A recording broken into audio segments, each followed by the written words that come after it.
எல்லோருக்கும் வணக்கம் பிள்ளைகள்.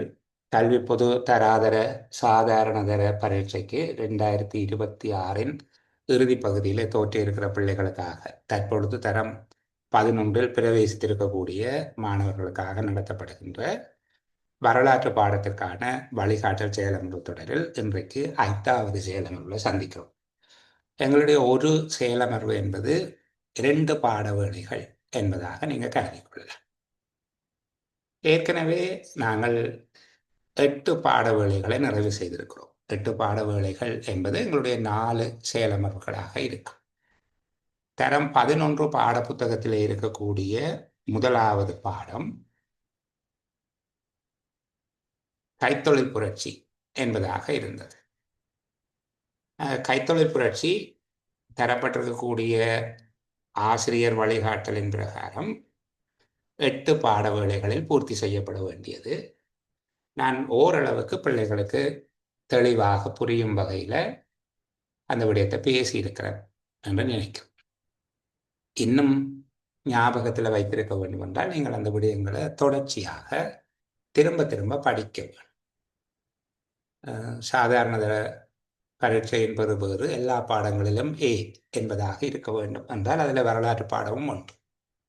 அதை ஆக கடினமாக சொல்லிக் கொடுப்பதில் எனக்கு விருப்பம் இல்லை. ஓரளவுக்கு எளிமைப்படுத்தி இருக்கிறேன். மிக எளிமையாக சொல்லிக் கொடுத்தால் சில வேளைகளில் அது மிகவும் கெட்டித்தனம் உள்ள அதிவிவேகம் உள்ள ஒரு பிள்ளைக்கு கூட B என்கிற பெறுபேறைத்தான் தரும். ஏன்னா முக்கியமான பகுதிகள் எல்லாவற்றையும் சொல்ல வேண்டும். உங்களுடைய புத்தகத்தில் இருப்பதை விட மேலதிகமாக ஆசிரியர் வழிகாட்டி மற்றும் ஆசிரியர்களுக்கான பயிற்சி செயலமர்வுகள், நீங்கள் டீச்சர்ஸ் செமினார்னு சொல்லுவீங்க, இவற்றில் சொல்லப்படுகிற விடயங்களையும் சேர்த்து சில விடயங்கள் பாடக்குறிப்புகளில் மேலதிகமாக சேர்க்கப்பட்டிருக்குது. உங்களை நான் நேரடி வகுப்பு போல கண்காணிப்பதற்கு இங்கே வசதி இல்லை. நீங்கள் பிராக்கு பார்க்குறீங்களா, நித்திர கொள்றீங்களா, படிக்கிறீங்களா, படிக்கலையா என்கிறதை அவதானிக்க முடியாது. அப்போ விருப்பம் உள்ளவர்கள், ஆசை உள்ள பிள்ளைகளுக்கு தான் இதை படிப்பிக்கிறேன். இந்த ஆன்லைன் கிளாஸில் இருக்கிற பாதகங்கள் அதுவும் ஒன்று உங்களை கட்டாயப்படுத்தி படிப்பிக்க இயலாது. நீங்கள் விருப்பமாக இருந்தால் உங்களுக்கு சொல்லித் தருவதற்கு நான் விருப்பமாக இருக்கிறேன். இந்த விடயம் தான் உங்களுக்கு சொல்லக்கூடிய செய்தி. சரிதானே? உண்மையில் நீங்கள் என்னுடைய இலக்கு குழுக்கள் அல்ல. உங்களுக்கு படிப்பிக்கிற ஆசிரியர்களும் அந்த ஆசிரியர்களை மேற்பார்வை செய்கிற அதிபர்களும் என்னுடைய மாணவர்கள். நான் உங்களை தெரிஞ்செடுத்தது இந்த ஆக சின்ன பிள்ளைகளோடையும் எனக்கு ஒரு உறவு வேணும், அந்த பிள்ளைகளுக்கும் ஏதாவது செய்ய வேணும் என்கிற உங்களில் இருக்கிற ஒரு நேசம் மட்டும்தான் காரணம். இப்போ நீங்களும் அந்த அக்கறையோடு படித்தால் நிறைய விஷயங்களை அடைந்து கொள்ள முடியும். நாங்கள் இன்றைக்கு புதிய பாடத்துக்குள்ளே போவோம். இலங்கையில் பிரித்தானியர் அதிகாரத்தை நிலைநாட்டுவது. இந்த பாடத்துக்குள்ளே போவதற்கு முன்பாக ஒளிப்பதிவில் சில விடயங்களை சொல்ல வேண்டும். ஏற்கனவே கற்பிக்கப்பட்ட பாடத்துக்காக 108 வினாக்கள் கொண்ட ஒரு வினாத்தால் தயாரிக்கப்பட்டு உங்களுடன் கையளிக்கப்பட்டிருக்கிறது. அந்த வினாவில் உள்ள வினாக்களை வாசித்து நீங்கள் அதை அச்சிட்டுக் கொள்ளலாம், பிரிண்ட் பண்ணி எடுக்கலாம். எடுத்து வினாவில் உள்ள வினாக்களை வாசித்த பிறகு பார்த்து பார்த்து விட எழுதக்கூடாது. உங்களுடைய புத்தகம், நான் வழங்கியிருக்கக்கூடிய உங்களுக்குரிய பாடக்குறிப்பு நோட்ஸ் ரெண்டையும் படிச்சுட்டு அந்த வினாக்களுக்குரிய விடைகளை எழுதி கொள்ள வேண்டும். மேலதிக அறிவுறுத்தல் எங்களுடைய வாட்ஸ்அப் குழுமத்தில் பதிவிடப்பட்டிருக்குது. அதை வாசித்து அதன்படி நடந்து கொள்ளுங்கள். சரி, இப்போ நாங்கள் பிரித்தானியனுடைய ஆதிக்கத்தை நிலைநாட்டுதல் என்கிற பகுதிக்குள்ளே போகிறோம். இப்போ இதில் இருக்கக்கூடிய சில விடயங்களை நான் பிள்ளைகளுக்கு அறிமுகப்படுத்தி கொண்டு போகிறேன்.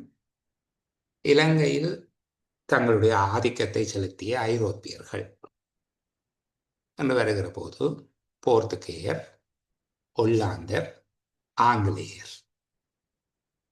இவர்களுடைய காலம் உங்களுக்கு ஞாபகத்தில் இருக்க வேணும். போர்த்துகேயருடைய காலம், இலங்கையில் போர்த்துகேயர் காலம் என்று கேட்கப்பட்டால் கிறிஸ்துவுக்கு பின் 1505 இருந்து 1658 வரை. போர்த்துகேயர் காலம் கிறிஸ்துவுக்கு பின் 1505 தொடக்கம் 1658 வரையிலானது. அதன் பின்பாக ஒல்லாந்தர். ஒல்லாந்தருடைய காலம் 1796 வரைக்கும் வரும். போர்த்துகேயருடைய காலம் 1505 இருந்து 1658, ஒல்லாந்தருடைய காலம் 1658 இருந்து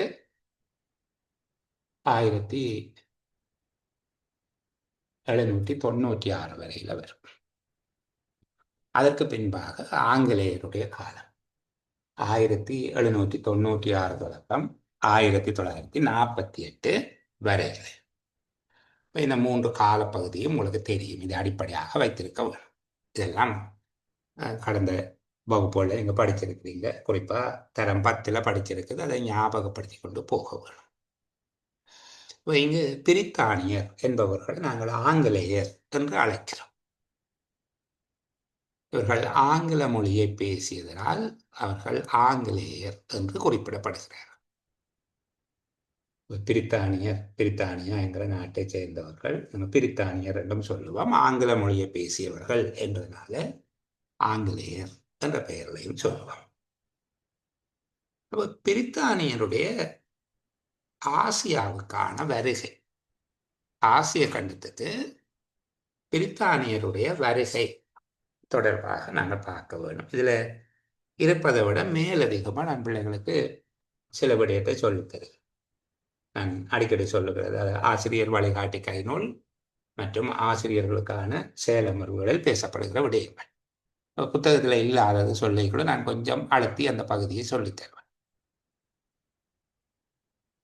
பிரித்தானியர் கீழே தேசங்களுக்கு வருகை தந்தமைக்கான நோக்கம் என்று கேட்பினார். கீழே தேசம் என்பது ஆசிய நாடு. பிரித்தானியர் கீழே தேசத்துக்கு வருகை தந்ததற்கான நோக்கம் என்ன? அவர்கள் 3 நோக்கங்களை கொண்டிருந்தார்கள். ஒன்று வர்த்தக நோக்கம், இரண்டாவது பொருளாதார நோக்கம், இரண்டாவது அரசியல் நோக்கம். முதலாவது வர்த்தக நோக்கம் அல்லது பொருளாதார நோக்கம், இரண்டாவது அரசியல் நோக்கம், மூன்றாவது சமய நோக்கம். முதலாவது வர்த்தக நோக்கம் அல்லது பொருளாதார நோக்கம், இரண்டாவது அரசியல் நோக்கம், மூன்றாவது சமய நோக்கம். இந்த 3 நோக்கங்களும் என்ன? முதலாவது பொருளாதார நோக்கம் அல்லது வர்த்தக நோக்கம் என்றால் என்ன? ஏற்கனவே ஆசிய நாடுகளில் இருந்து வாசனை திரவியங்களும் வேறு வர்த்தக பண்டங்களையும் ஐரோப்பிய நாடுகளுக்கு எடுத்து சென்று அந்த வர்த்தகத்தின் மூலமாக போர்த்துகேயரும் ஒல்லாந்தரும் அதிகமான வர்த்தக லாபங்களை பெற்று வருகிறார்கள். அவர்கள் பெறுகின்ற வர்த்தக லாபத்தை தாங்களும் பெறுவதற்கு விரும்பி பிரித்தானியர் கீழே தேசத்துக்கு வருகை தந்தார்கள். சுருக்கமா, முதலாவது வர்த்தக நோக்கம் அல்லது பொருளாதார நோக்கம். கீழே தேச வர்த்தகத்தில் போர்த்துகேயரும் ஒல்லாந்தரும் பெற்று வந்த வர்த்தக லாபத்தை தாமும் பெற விரும்பி ஆங்கிலேயர் கீழே தேசம் வந்தனர். விளங்குத? முதலாவது நோக்கம் வர்த்தக நோக்கம். கீழே தேச வர்த்தகத்தில் போர்த்துகேயரும் ஒல்லாந்தரும் பெற்று வந்த வர்த்தக லாபத்தை தாமும் பெற விரும்பி பிரித்தானியர் கீழே தேசம் வந்தனர். இரண்டாவது சமய நோக்கம். கிறிஸ்தவ சமயத்தினையும் கிறிஸ்தவ சமய கருத்துக்களையும் ஆசிய நாடுகளில் பரப்புவது அவர்களுடைய வருகையின் ஒரு நோக்காக இருந்தது. கிறிஸ்தவ சமயத்தினையும் கிறிஸ்தவ சமய கருத்துக்களையும் ஆசிய நாடுகளில் பரப்புவது அவர்களுடைய வருகையின் ஒரு நோக்கமாக இருந்தது. இது இரண்டாவது சமய நோக்கம். மூன்றாவது அரசியல் நோக்கம். கீழே தேச நாடுகளை கைப்பற்றி ஆட்சி புரிவது. ஏன் அவர்கள் கீழே தேச நாடுகளை கைப்பற்றி ஆட்சி புரிய வேணும் என்று ஆசைப்பட்டிடும் என்றால், தமது வர்த்தக நோக்கத்தையும் சமய நோக்கத்தையும் அடைந்து கொள்வதற்காக கீழே தேச நாடுகளை கைப்பற்றி ஆட்சி புரிவதும் அவர்களுடைய நோக்கமாக இருந்தது. அப்ப ஏன் ஆட்சி புரியணும் என்றால் அவைக்கு வர்த்தகத்துக்கும் தடை இருக்கக்கூடாது, சமயம் பிறப்புறதுக்கும் தடை இருக்கக்கூடாது.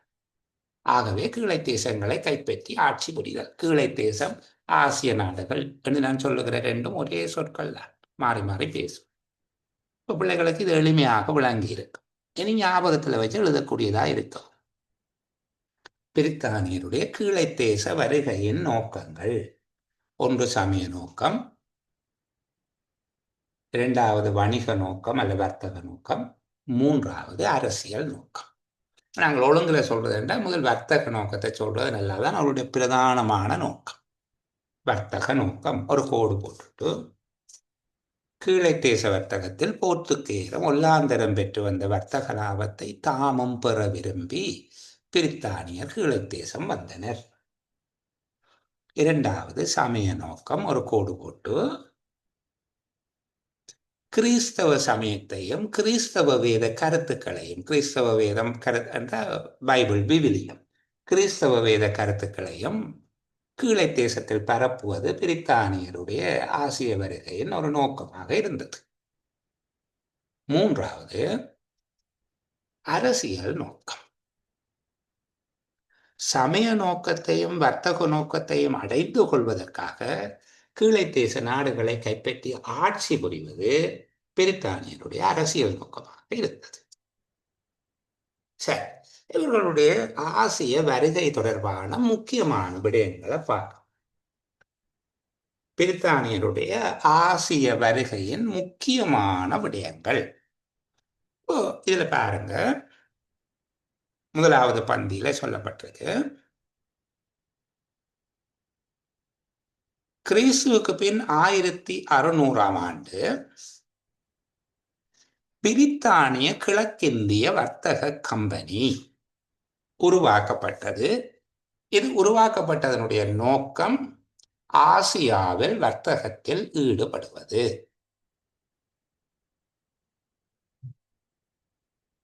இதற்கான அனுமதியினை பிரித்தானிய மகாராணி முதலாம் எலிசபெத் அவர்களிடமிருந்து அவர்கள் பெற்றுக்கொள்வது. அப்போ ஆசிய வருகைக்கான முதலாவது அத்திவாரம், முதலாவது விஷயம், ஆசியாவில் வர்த்தகத்தில் ஈடுபடும் நோக்கில் கிறிஸ்துவுக்கு பின் 1600ஆம் ஆண்டு பிரித்தானிய மகாராணி முதலாம் எலிசபெத் அவர்களிடமிருந்து அனுமதி பத்திரம் பெறப்பட்டு ஆங்கிலேய கிழக்கிந்திய வர்த்தக கம்பெனி உருவாக்கப்படுகிறது. இது முதலாவது. அதற்கு பிறகு அவர்கள் கீழை தேசத்துக்கு வருகிறார்.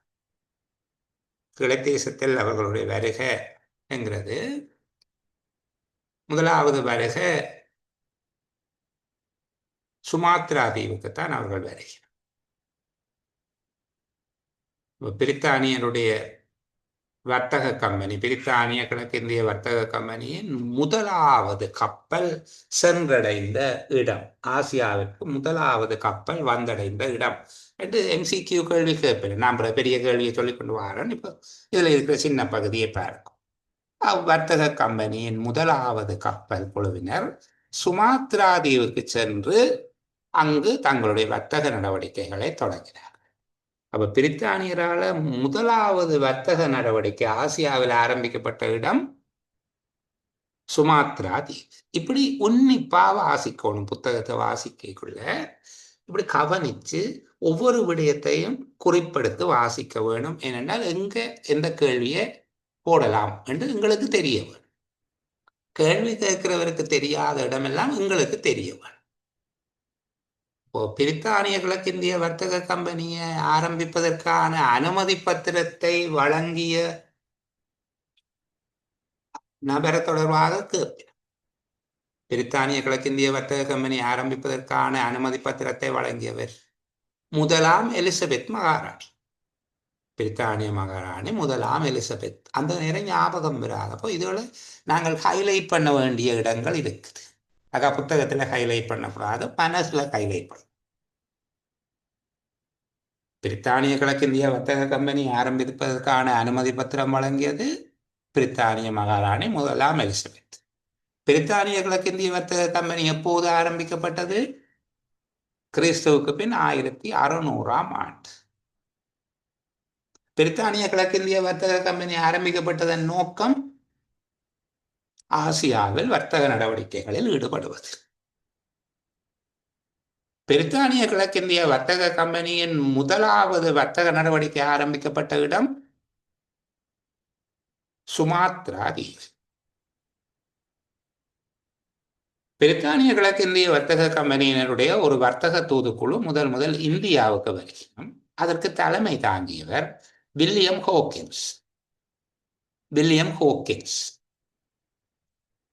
பிரித்தானியருடைய வர்த்தக தூதுக்குழு இந்தியாவுக்கு வருகை தந்தபோது இந்தியாவை ஆட்சி செய்த மன்னர் முகலாய பேரரசின் சக்கரவர்த்தி, மாமன்னர் என்று சொல்றது சக்கரவர்த்தி ஜஹாங்கீர்.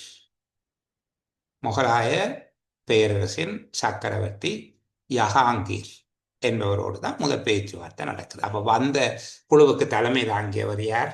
இந்தியாவுக்கு வந்த வர்த்தக குழுவுக்கு தலைமை தாங்கியவர் வில்லியம் ஹோக்கின்ஸ். முதலாவது பிரித்தானிய கிழக்கிந்திய வர்த்தக கம்பெனியின் வர்த்தக குழுவினர் இந்தியாவுக்கு வருகை தந்தபோது இந்தியாவை ஆட்சி செய்த மன்னர் முகலாய பேரரசின் மாமன்னர் ஜஹாங்கீர். அவரோடு தான் வர்த்தக பேச்சுவார்த்தை நடக்குது. இவர்கள் இங்க வந்து பிரித்தானிய கிழக்கிந்திய வர்த்தக கம்பெனியினர் முகலாய மன்னரோட பேசி 1625 முகலாய பேரரசின் அனுமதியோடு இந்தியாவினுடைய மேற்கு கரையில் இருக்கக்கூடிய சூரத், திருவாங்கூர், கிழக்கு கரையில மசூலிப்பட்டினம் போன்ற இடங்களில் வர்த்தக நிலையங்களை நிறுவிக்கொள்கிறார்கள். இப்போ கீழை தேசத்தில் பிரித்தானியருடைய செல்வாக்கு, வருகை அல்லது ஆதிக்கம் பரவலடைந்த விதம் என்று பார்க்கிற போது நாங்கள் முதல் பார்க்கிறோம் 1600ஆம் ஆண்டு பிரித்தானிய கிழக்கிந்திய வர்த்தக கம்பெனி நிறுவப்படுகிறது. இது முதலாவது விடயம். கீழை தேசத்தில், இந்தியாவிலே இல்லை, கீழை தேசத்தில், எல்லாத்தையும் சேர்த்து தான் சொல்றேன். கீழை தேசத்தில் பிரித்தானியரின் ஆதிக்கம் பரவலடைந்த விதம் 1600ஆம் ஆண்டு கீழை தேச வர்த்தக நடவடிக்கைகளில் ஈடுபடுவதற்காக பிரித்தானிய கிழக்கிந்திய வர்த்தக கம்பெனி நிறுவப்படுகிறது. இரண்டாவது விடயம், பிரித்தானிய கிழக்கிந்திய வர்த்தக கம்பெனியின் முதலாவது வர்த்தக குழுவினர் சுமாத்ரா தீவுக்கு சென்று தமது வர்த்தக நடவடிக்கைகளை ஆரம்பிக்கின்றனர். இது இரண்டாவது காலம். மூன்றாவது, வில்லியம் ஹோக்கின்ஸ் தலைமையில் இந்தியாவுக்கு சென்ற தூதுக்குழு முகலாய பேரரசின் சக்கரவர்த்தி ஜஹாங்கீருடன் வர்த்தக பேச்சுவார்த்தைகளை நடத்துகிறார்கள். அதைத் தொடர்ந்து அந்த வர்த்தக பேச்சுவார்த்தையினுடைய தொடர்ச்சியாக அதைத் தொடர்ந்து கிறிஸ்துவுக்கு பின் 1625ஆம் ஆண்டு, நாங்கள் 1625 ரெண்டே எழுதுவோம், கிபி எல்லாம் இனி வேண்டும். 1625 இந்தியாவின் மேற்கு கரையிலும் கிழக்கு கரையிலும் வர்த்தக நிலையங்களை நிறுவிக் கொள்ளுகிறார்கள். அதுல ஆண்டுகள் எல்லாம் இருக்குது, பிள்ளைகளுக்கு அது வேண்டாம், சரிதானே, அது அவசியம் இல்லைங்கிறதால அதை விடும். இந்தியாவின் மேற்கு கரையிலும் கிழக்கு கரையிலும், பின்னர் சென்னை, பம்பாய் போன்ற நகரங்களிலும் வர்த்தக நிலையங்களை நிறுவிக் கொள்கிறார்கள்.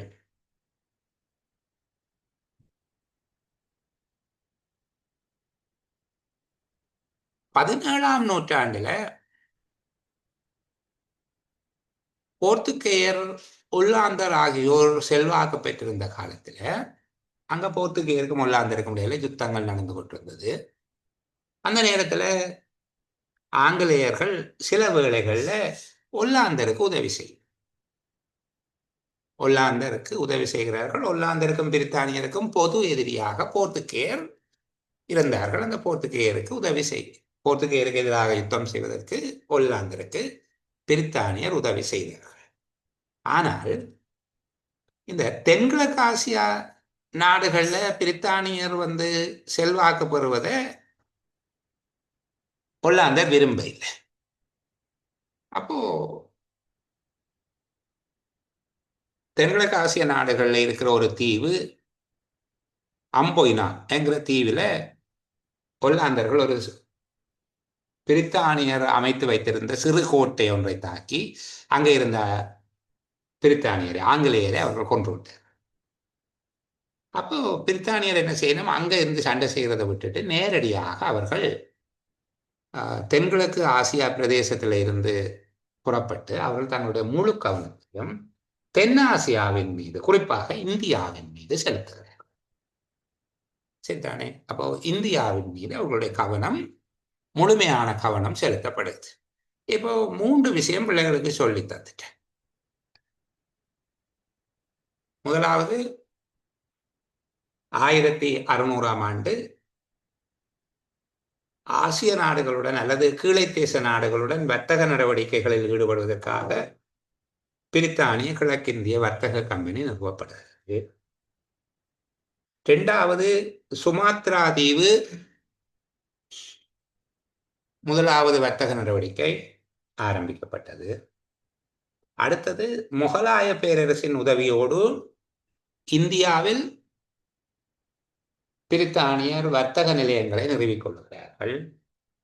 4வது தென்கிழக்கு ஆசியாவில் ஒல்லாந்தருடைய எதிர்ப்பின் காரணமாக அப்பிரதேசங்களை கைவிட்டு தங்களுடைய முழுமையான கவனத்தையும் இந்தியாவின் மீது செலுத்துகிறார்கள். இந்த 4 விஷயமும் ஞாபகம் தானே? 1600 பிரித்தானிய கிழக்கிந்திய வர்த்தக கம்பெனி உருவாக்கப்படுது. 2வது சுமாத்ரா தீவில் முதலாவது வர்த்தக நடவடிக்கை தொடங்குது. 3வது முகலாய பேரரசின் அனுமதியோடு இந்தியாவின் கிழக்கு மேற்கு கரைகளிலும் சென்னை பம்பாய் நகரங்களிலும் வர்த்தக நிலையங்கள் நிறுவப்படுது. 4வது ஒல்லாந்தருடைய எதிர்ப்பின் காரணமாக தென்கிழக்கு ஆசிய பிரதேசங்களில் இருந்து விலகி இந்தியாவின் மீது பிரித்தானியருடைய முழு கவனமும் திரும்புது. எளிமையா சொல்லியிருக்கு. இங்க 18ஆம் நூற்றாண்டு ஆகும்போது இந்தியாவினுடைய பெரும் பகுதியில் ஆங்கிலேயர்கள் தங்களுடைய ஆதிக்கத்தை செலுத்திக் கொண்டார்கள். அந்த காலப்பகுதியில இந்தியாவில் ஆதிக்கத்தை செலுத்துவதில் போட்டியிட்ட 2 நாடுகள் பிரித்தானியாவும் பிரான்ஸ். உங்களுக்கு தெரியும், பிரித்தானியா கைத்தொழில் புரட்சியின் காரணமாக தனக்கு தேவையான மூலப்பொருட்களை பெற்றுக்கொள்வதற்கும் முடிவுப் பொருட்களை விற்பனை செய்வதற்கும் குடியேற்ற நாடுகளை கைப்பற்றுவதற்கு தீவிரம் காட்டியது. ஏனைய நாடுகளுக்கும் கைத்தொழில் புரட்சி பரவியதன் காரணமாக பிரான்ஸ் போன்ற நாடுகள் தாங்களும் குடியேற்றங்களை பெறுவதற்கு பிரித்தானியோடு போட்டியிடுகிறார்கள். நாங்கள் பார்த்தோம், கைத்தொழில் புரட்சியினுடைய விளைவுகள் ஒன்று இந்த குடியேற்ற நாடுகளுக்கான போட்டி. இந்த போட்டியின் விளைவாக பிரான்ஸ் தானும் ஒரு கிழக்கிந்திய வர்த்தக கம்பெனியை உருவாக்கி கொண்டது. பிரித்தானியா 1600ஆம் ஆண்டு பிரித்தானிய கிழக்கிந்திய வர்த்தக கம்பெனி உருவாக்கி கொண்ட போது பிரான்ஸ் 1664ஆம் ஆண்டு பிரான்ஸ் கிழக்கிந்திய வர்த்தக கம்பெனியை உருவாக்கி கொண்டது. 1664ஆம் ஆண்டு பிரான்ஸ் கிழக்கிந்திய வர்த்தக கம்பெனி உருவாக்கப்படுகிறது. அப்போ பிரித்தானியருடைய வர்த்தக நிலையங்கள் சென்னை, பம்பாய், கல்கத்தா, இந்தியாவின் கிழக்கு மேற்கு கரையோரங்கள்ல அமைக்கப்பட்டிருந்தது. பிரான்சினுடைய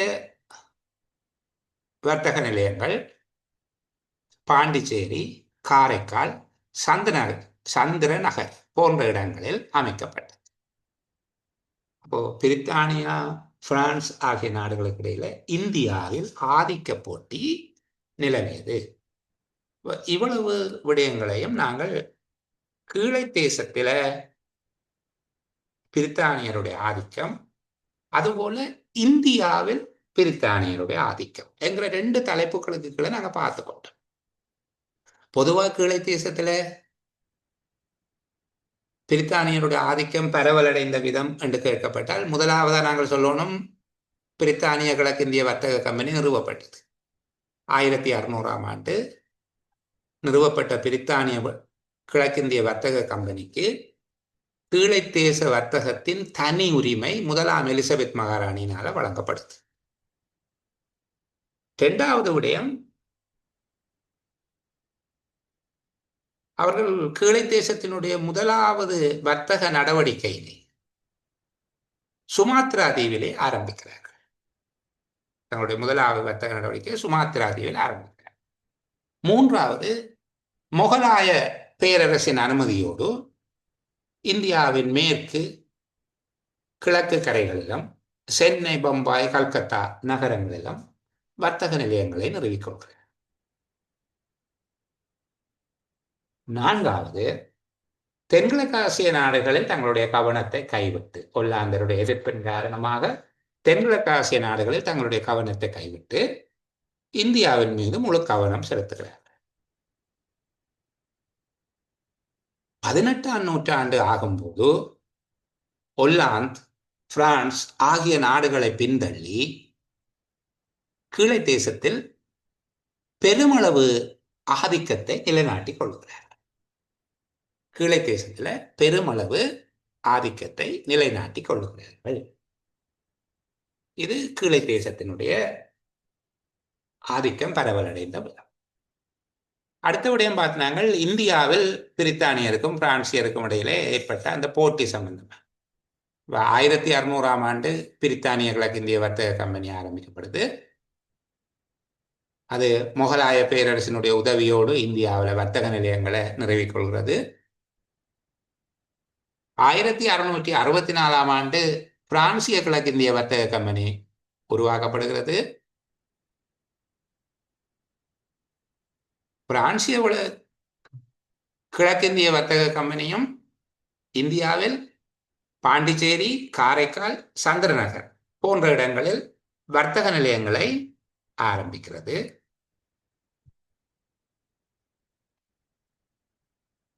இந்தியாவில் முகலாய பேரரசு வீழ்ச்சி அடைந்த பின்னர் உள்நாட்டு அரசியல் குழப்பங்களுக்கு உதவி வழங்கும் வகையில இரண்டு பேரும், பிரித்தானியும் பிரான்ஸ், இந்தியாவினுடைய அரசியலில் தலையீடு செய்வதோடு தங்களுடைய ஆதிக்கத்தை நிலைநாட்டுவதற்கு பிரயத்தனம் செய்கிறார்கள். இந்தியாவை பற்றி தனியாக கேட்டா பிள்ளைகளுக்கு 3 விஷயம் சொன்னீங்கன்றா சரி. முதலாவது, பிரித்தானிய கிழக்கிந்திய வர்த்தக கம்பெனி 1600ஆம் ஆண்டு நிறுவப்படுது. அவர்கள் முகலாய பேரரசின் அனுமதியோடு இந்தியாவின் கிழக்கு கரை, மேற்கு கரை, பம்பாய், கல்கத்தா, சென்னை போன்ற நகரங்களில் வர்த்தக நிலையங்களை நிறுவிக்கொள்கிறார்கள். அடுத்தது, பிரான்ஸ் என்ன செய்து 1664ஆம் ஆண்டு பிரான்சிய கிழக்கிந்திய வர்த்தக கம்பெனி உருவாக்கப்படுது. இது புதுச்சேரி, சந்திரநகர், காரைக்கால் ஆகிய இடங்களில் வர்த்தக நிலையங்களை நிறுவிக்கொள்கிறது. இந்தியாவில் முகலாய பேரரசு வீழ்ச்சி அடைந்த பின்னர் ஏற்பட்ட அரசியல் குழப்பத்தில் பிரித்தானியாவும் பிரான்சும் தலையீடு செய்கின்றன. உள்ளூர் ராஜ்யங்களுக்கு அல்லது உள்ளூர் அரசுகளுக்கு உதவி வழங்கும் போர்வையில் இந்தியாவில் தங்களுடைய ஆதிக்கத்தை நிலைநாட்டிக் கொள்வதற்கு அவர்கள் பிரயத்தனம் செய்கிறார். உள்ளூர் ராஜ்யங்களுக்கு உதவி வழங்குகிற நோக்கத்தில் இந்தியாவில் தங்களுடைய ஆதிக்கத்தை நிலைநாட்டுவதற்கு பிரயத்தனம் செய்கிறார்கள். இது இந்தியா தொடர்பானது. பிள்ளைகள் தெளிவாக கேட்டுக்கொண்டிருக்கிறீங்க என்று நினைக்கிறேன். சரிதானே? அப்ப எளிமையாக நாங்கள் 3 பெரிய விஷயங்களையும் அதுக்குள்ள இருக்கிற சின்ன சின்ன விடயங்களையும் பார்த்து கொண்டு வந்துட்டோம். முதல், இலங்கையில் ஐரோப்பியர்களுடைய ஆட்சி காலம். போர்த்துகேயர், ஒல்லாந்தர், ஆங்கிலேயர். 1505 இருந்து 1658 வரைக்கும் போர்த்துகேயர். 1658 இருந்து 1796 வரைக்கும் ஒல்லாந்தர். 1796 இருந்து 1948 வரைக்கும் ஆங்கிலேயர் என்பதாக பேசிட்டோம். அடுத்தது, ஆங்கிலேயருடைய கீழை தேச வருகையின் நோக்கம் என்று கேட்கிற போது நோக்கங்கள் என்று பன்மைகளை வச்சுக்கொள்வோம். 3 நோக்கங்கள் இருப்பதாக விளங்கப்படுத்தி அதை அழகா பார்த்துட்டோம். வர்த்தக நோக்கம், சமய நோக்கம், அரசியல் நோக்கம். இந்த வர்த்தக நோக்கத்தை பொருளாதார நோக்கமாகவும் சொல்லலாம். அந்த 3 நோக்கங்களும் தெளிவாக விளங்கிற்று. அடுத்தது பிரித்தானியர் கீழை தேசத்தில் படிப்படியாக பரவலடைந்த முறையை பார்த்தோம். ஒரு 5 கட்டங்களாக அதை பற்றி கதைச்சோம். அடுத்தது இந்தியாவில் பிரித்தானியருடைய ஆதிக்கம் பரவிய விதம். அப்போ அவர்களுடைய கம்பெனி வந்தது, அனுமதியோட வர்த்தக நிலையங்களை தாவிக்குது. பிரான்ஸ் கம்பெனி வருகுது, அனுமதியோட வர்த்தக நிலையங்களை தாவிக்குது. முகலாய பேரரசு வீழ்ச்சி அடையுது. அங்க அரசியல் குழப்பங்கள் தோன்றுகிறது. அந்த அரசியல் குழப்பங்களிலே 2 தரப்பினரும் உள்ளூர் அரசுகளுக்கு உதவி செய்யும் வகையில தலையிடுகிறார்கள். தங்களுடைய ஆதிக்கத்தை நிலைநாட்டுவதற்கு அவர்களிடையே போட்டி நிகழ்கிறது. 18ஆம் நூற்றாண்டு ஆகும்போது இந்தியா, பிரான்ஸ், போர்த்துக்கல், ஒல்லாந்து போன்ற நாடுகளை பின்தங்கி, குறிப்பாக பிரான்சையும் ஒல்லாந்தையும் பின்தள்ளி மிக அதிகளவான பிரதேசங்களை தங்களுடைய ஆதிக்கத்தின் கீழ் கொண்டு வருகிறது. இப்படி வருகிற போது இலங்கையின் மீதான அவர்களுடைய கவனம் பற்றி அடுத்ததா பார்ப்போம். இலங்கை மீது பிரித்தானியருடைய கவனம். இப்ப இங்க இலங்கை தொடர்பாக பிரித்தானியருக்கு ஆரம்பத்தில் இலங்கை பெரிய அளவுக்கு முக்கியத்துவம் பெற, அவர்கள் இந்தியாவுக்கு வந்து நீண்ட காலத்துக்கு பின்னர் தான் இலங்கையின் மீது கவனம் செலுத்துகிறார்கள். அதுவும் ஆரம்பத்திலே அவர்கள் கவனம் செலுத்தவில்லை. இங்கே இருந்த கண்டி அரசர்கள் கரையோரத்தில் இருந்த ஒல்லாந்தர்களோடு யுத்தம் செய்வதற்காக அல்லது ஒல்லாந்தரை விரட்டுவதற்காக ஆங்கிலேயர்களுக்கு தூது அனுப்புகிறார்கள். இந்தியாவில் இருந்த ஆங்கிலேயர்களுக்கு தூது அனுப்புகிறார். இந்த ஒல்லாந்தரை வெளியிலே அனுப்புறதுக்கு உதவி செய்யும்போ என்று சொல்லி அனுப்புகிறார். அந்த வரலாறை நாங்கள் பிறகு பார்ப்போம். இப்போ இங்க ஒல்லாந்தர் இலங்கை மீது கவனம் செலுத்திய போது அவர்கள் ஏன் கவனம் செலுத்தினர்? இப்ப இந்தியாவில் முகலாய பேரரசு இருக்கிற வரைக்கும் அவர்கள் இந்தியாவை கைப்பற்ற நோக்கம் இருக்கு. அவர்களுடைய வர்த்தக நோக்கம், சமய நோக்கங்களோடு, குறிப்பாக வர்த்தக நோக்கத்தோடையே அவர்கள் காலம் போயிட்டு. முகலாய பேரரசு வீழ்ச்சிக்கு பிறகு இந்தியாவில் அரசியல் அதிகாரத்தை பெற்றுக்கொள்வதற்கு எத்தனிக்கிறார்கள்.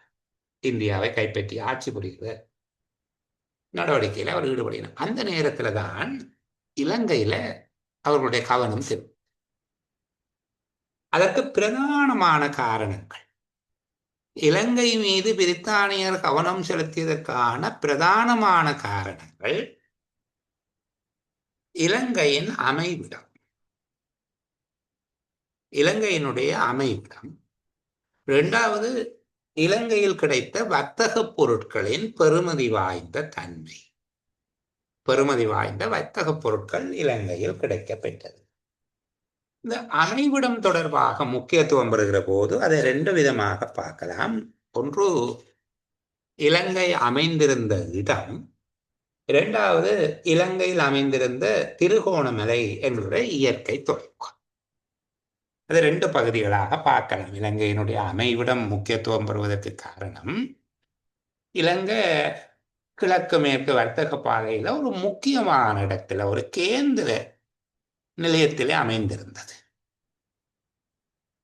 இலங்கையினுடைய அமைவிடம் தொடர்பாக எப்படி முக்கியத்துவம் பெறுகிறது என்பதற்கான சில விளக்கங்களை பேசிக்கொண்டு ஒவ்வொரு பிள்ளைகள் கவனிங்க. பெரிய கேள்வி என்ன? இலங்கையில் பிரித்தானியருடைய கவனம் செலுத்தப்பட்டதற்கான காரணிகள் எவை? இலங்கை மீது பிரித்தானியர் கவனம் செலுத்தியமைக்கான காரணங்கள் என்று சொல்லி கேட்கப்பட்டால் 2 காரணங்கள். ஒன்று இலங்கையினுடைய அமைவிடம், இரண்டாவது இலங்கையின் பெறுமதி வாய்ந்த வர்த்தக பொருட்கள் கிடைத்தமை. கருவா உட்பட பெறுமதி வாய்ந்த வர்த்தக பொருட்கள் இலங்கையில் கிடைத்தமை. இந்த 2 காரணம். இதுல இலங்கையினுடைய அமைவிடம் எவ்வாறு முக்கியத்துவம் பெற்றது என்று பார்க்கிற போது 2 விதமாக நாங்கள் சொல்லணும். இலங்கையினுடைய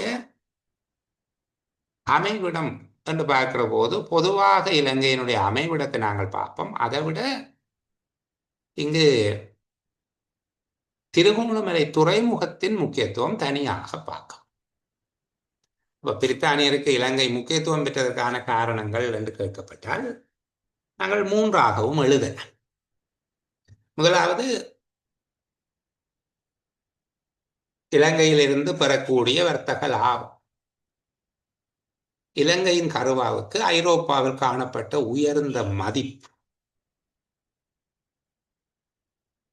கருவா வர்த்தகத்தில் போர்த்துகேயர் ஒல்லாந்தர் பெற்ற அதிக லாபத்தை பிரித்தானியர் தாங்களும் பெற விரும்பினர்.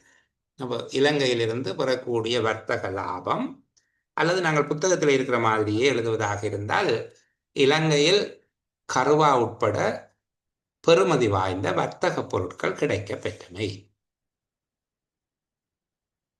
இரண்டாவது விடயம், இலங்கையினுடைய அமைவு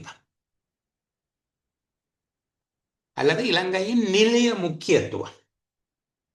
கிழக்கு மேற்கு வர்த்தக பாதையின் ஒரு கேந்திர நிலையத்தில் இலங்கை அமைந்திருந்தது.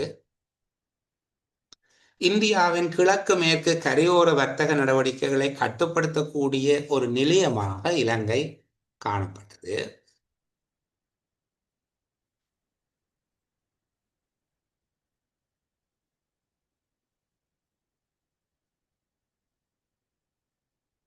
இலங்கையின் திருகோணமலை துறைமுகம் பிரித்தானியனுடைய வர்த்தக கடற்படை நடவடிக்கைகளுக்கு முக்கியத்துவம் வாய்ந்த ஒன்றாக காணப்பட்டது. திருகோணமலை துறைமுகம் பிரித்தானியரின் வர்த்தக கடற்படை நடவடிக்கைகளுக்கு பொருத்தமான துறைமுகம் ஒன்றாக காணப்பட்டது. இன்னொரு வகையில சொன்னால், பிரான்ஸ் நாட்டாக்கள் மொரீசியஸ் தீவில் கடற்படை தளம் அமைத்தார்கள். அப்போ கிழக்கு மோதலின் போது அவர்களுக்கு அது சிறப்பாக இருந்தது. பிரித்தானியருக்கும் பிரான்சியருக்கும் மோதல் ஏற்படுகிற போது அவருடைய கப்பல்களை திருத்துதல் ஏனைய கர்மங்களுக்கு மொரீசியஸ் தீவில் அவர்களுடைய கடற்படை தளம் இருந்தது அவர்களுக்கு மிகுந்த பலமாக இருந்தது. ஆகவே பிரித்தானியர் தங்களுக்கு பொருத்தமான ஒரு துறைமுகம் ஒன்று அவசியம் என்பதை உணர்ந்தார்கள். அவர்களுக்கு திருகோணமலை துறைமுகம் மிக பொருத்தமானதாக அமைந்தது. அதனால் திருகோணமலை துறைமுகத்தின் மீது அவர்கள் கவனம் செலுத்தினர். அப்ப 3 காரணம் சொல்றோம். பிரித்தானியருடைய கவனம் இலங்கை மீது செலுத்தப்பட்டதற்கு காரணம், அல்லது பிரித்தானியர் இலங்கை மீது கவனம் செலுத்தியதற்கான காரணங்கள் என்று கேட்கப்பட்டால், ஒன்று, இலங்கையிலிருந்து கிடைத்த பெறுமதிமிக்க வர்த்தக பொருட்கள், குறிப்பாக இலங்கையின் கருவாவுக்கு ஐரோப்பிய நாடுகளில் காணப்பட்ட உயர்ந்த மதிப்பும் அதனால் பெறக்கூடிய சிறந்த வர்த்தக லாபமும். இரண்டாவது, இலங்கையின் நிலைய முக்கியத்துவம் அல்லது இலங்கையினுடைய அமைவிடம். அப்போ கிழக்கு மேற்கு வர்த்தக பாதையில் ஒரு கேந்திர நிலையத்தில் அமைந்திருந்ததோடு, இந்தியாவின் கிழக்கு மேற்கு பிரதேசங்களின் கடற்படை வியாபார நடவடிக்கைகளை மேற்கொள்வதற்கு பொருத்தமான இடத்துல இலங்கை அமைந்திருந்தது. மூன்றாவது, திருகோணமலை துறைமுகத்தின் முக்கியத்துவம். திருகோணமலை துறைமுகத்தின் முக்கியத்துவம். பிரித்தானியருக்கு திருகோணமலை துறைமுகம் எவ்வாறு முக்கியத்துவம் பெற்றது என்று பார்க்கிற போது, இதுல இருக்கிற மாதிரியே சொல்வதோடு நான் கொஞ்சம் பிள்ளைகளுக்கு கூடவும் சொல்றேன். சில பகுதிகள் திருகோணமலை துறைமுகம் வங்காள விரிகுடாவை நோக்கி அமைந்திருந்தது. இது இந்தியாவின் கிழக்கு கரையோரத்தில் ஆங்கிலேயருடைய கடற்படை பலத்தை பாதுகாத்துக் கொள்வதற்கு இந்த துறைமுகம் மிக பொருத்தமான அமைவிடத்தில் இருக்குது. பருவக்காற்று காலங்களில் பெருமளவு கப்பல்களை பாதுகாப்பாக நிறுத்திக் கொள்ளக்கூடியதாக திருகோணமலை துறைமுகம் இருந்தது. இந்தியாவின் பாதுகாப்புக்கும் இந்து சமுத்திர கடற்படை நடவடிக்கைகளுக்கும் பொருத்தமான கேந்திர நிலையமாக திருகோணமலை துறைமுகம் இருந்தது. திருகோணமலை துறைமுகம் பிரான்சின் வசமாகாமல் இருப்பதற்காக அதனை தாங்கள் கைப்பற்றிக் கொள்வது அல்லது தங்களுடைய ஆதிக்கத்தில் இருப்பது முக்கியமானது என பிரித்தானியர் கருதினார்கள். அப்ப இந்த காரணங்கள் எல்லாவற்றையும் நாங்கள் திருப்பி ஒரு தடவை எளிமையாக பார்ப்போம். திருகோணமலை துறைமுகம் எவ்வாறு முக்கியத்துவம் பெற்றது? வங்காள விரிகுடாவை நோக்கி அமைந்திருந்த மிகப்பெரிய இயற்கை துறைமுகமாக காணப்பட்டது. பெருமளவு கப்பல்களை பாதுகாப்பாக நிறுத்தி வைக்கக்கூடியதாக இருந்தது. பருவக்காற்று காலங்களால் பாதிக்கப்படாத அல்லது பருவக்காற்றுகளால் பாதிக்கப்படாத புவியியல் அமைவிடத்தை கொண்டிருக்கிறது. கிழக்கு மேற்கு வர்த்தக பாதையில் ஒரு கேந்திர நிலையமாக இருந்தது. இந்தியாவின் கிழக்கு கரையோர கடற்படை நடவடிக்கைகளுக்கு பொருத்தமான ஒரு தளமாக இருந்தது. அதுபோல பிரான்ஸ் மொரிசியஸ் தீவில் கடற்படை தளம் அமைத்தமையால் பிரித்தானியர் திருகோணமலையை தமது கட்டுப்பாட்டில் வைத்திருப்பதற்கு விரும்பினார்கள். இந்த காரணங்கள் எல்லாவற்றையும் சேர்த்து நாங்கள் குறித்து கொள்ள இயலும். அப்ப இது இலங்கையினுடைய அமைவிட முக்கியத்துவத்தை 2 கோணங்கள்ல பார்க்கிறோம். இலங்கையினுடைய நிலைய முக்கியத்துவம், திருகோணமலை துறைமுகத்தின் முக்கியத்துவம். இலங்கையின் ஒரு நிமிஷம் பிள்ளைகள் கொஞ்சம் வெயிட் பண்ணுங்க.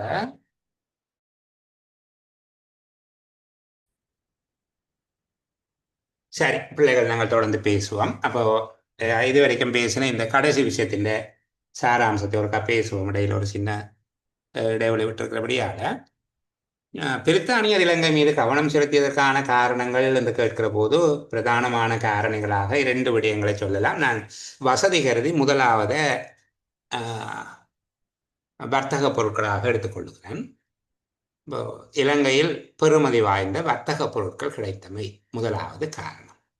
அதை நாங்கள் எப்படி விளங்கப்படுத்துவோம்?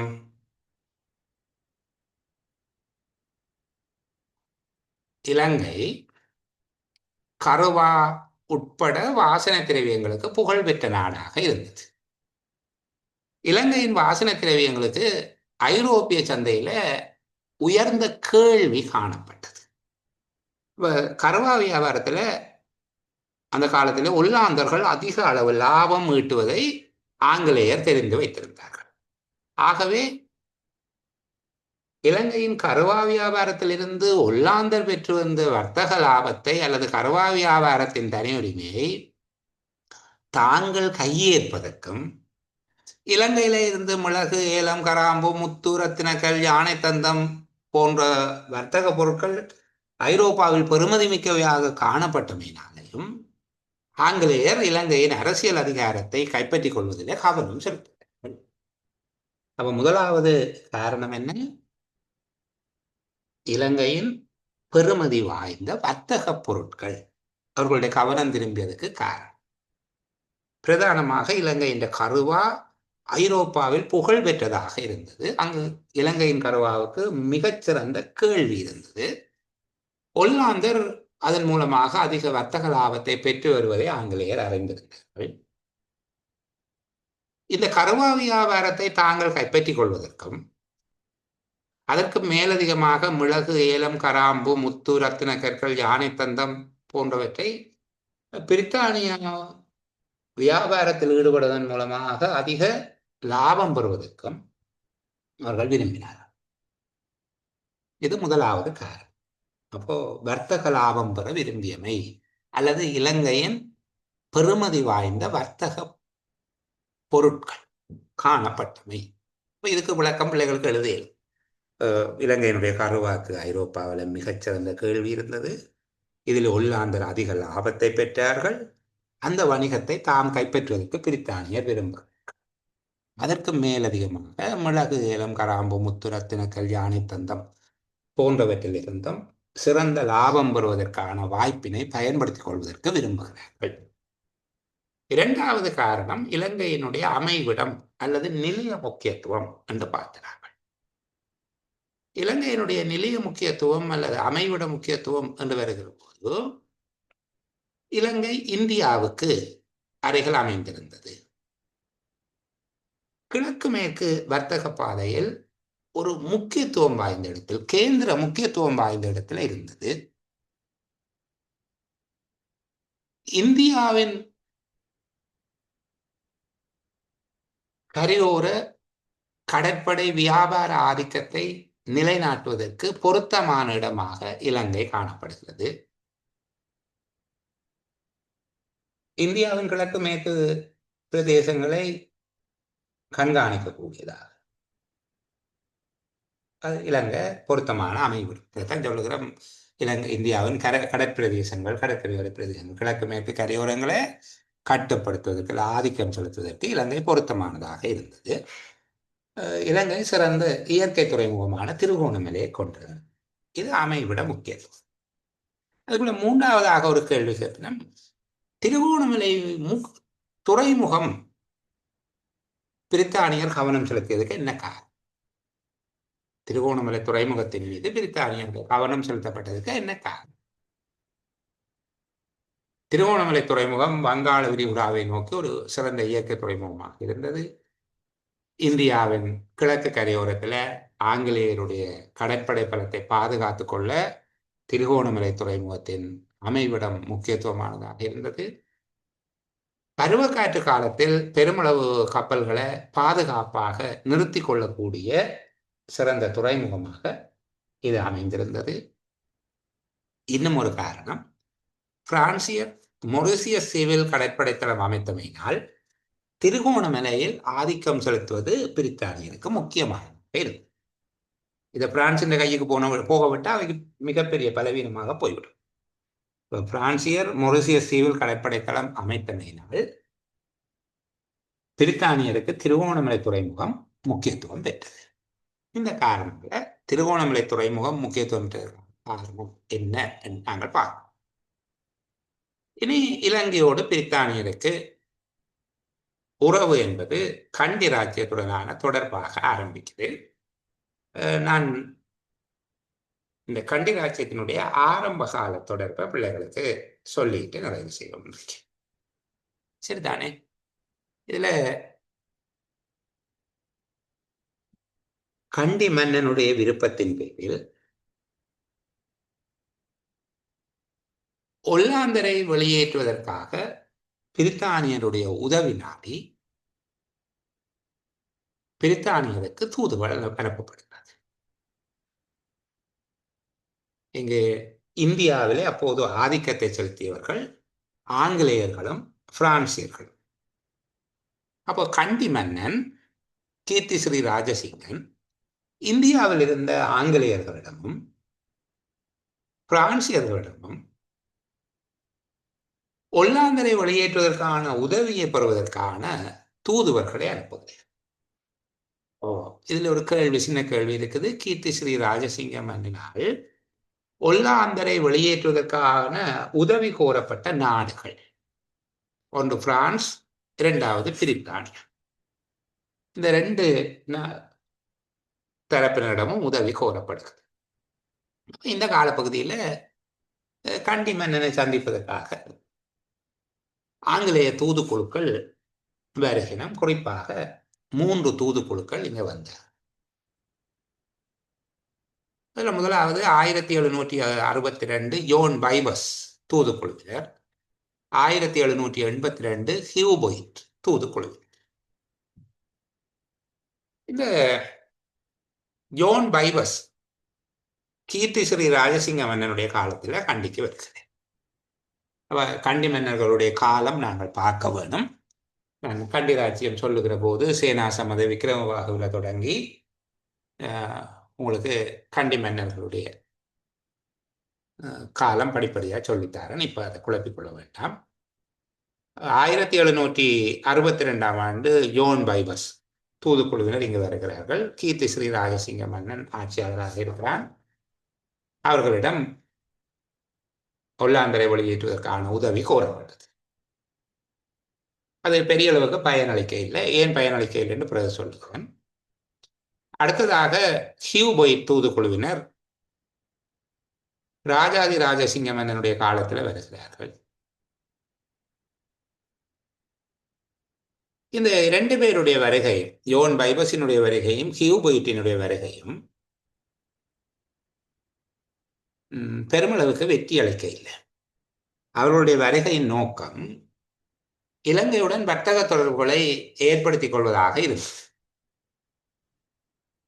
இந்த காலப்பகுதியில் ஒல்லாந்தரும் ஆங்கிலேயரும் மோதல்களை தவிர்த்து ஒதுங்கி இருந்த காலம். ஒருவருக்கொருவர் அவர்கள் ஒற்றுமையோடு இருந்தார்.